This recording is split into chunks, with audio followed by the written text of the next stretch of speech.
My name is Kaylee Nell, and the topic of my American history presentation is Martin Luther King Jr. Martin Luther King was born Tuesday, January 15th, 1929 in Atlanta, Georgia. His parents were named Reverend Martin Luther King Sr. and Alberta Williams King.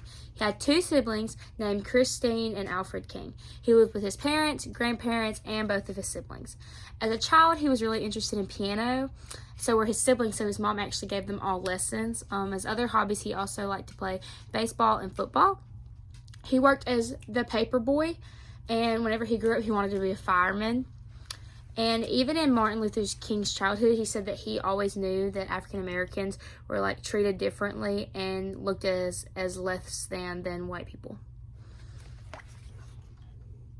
Here's that slide.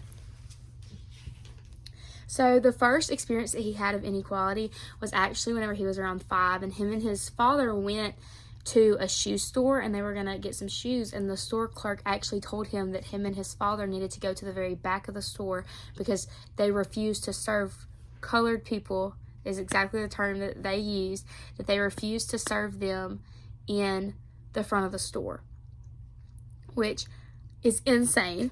And so his dad told him, "I don't care how long I have to live with this system, I will never accept it." And this stuck in Martin Luther King's head ever since he was a child, and he used it in a few of his speeches, and it actually helped him and motivated him to become the civil rights activist that he is.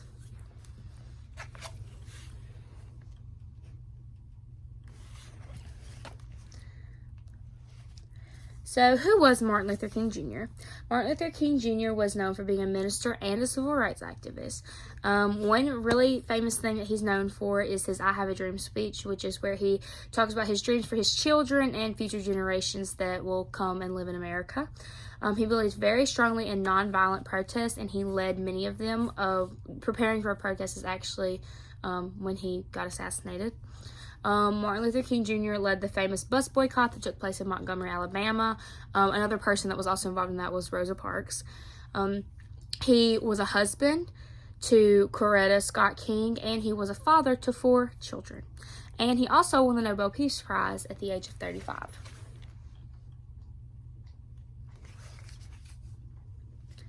So how did he die? So he died on April 4th, 1968 in Memphis, Tennessee. He was assassinated on the second-floor balcony of his hotel room while in Tennessee.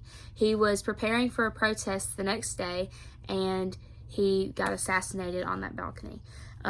James Earl Ray was a fugitive, and he admitted to killing Martin Luther King Jr., even though he tried in the beginning to say that he was framed, but the evidence and eventually his confession proved him to be guilty.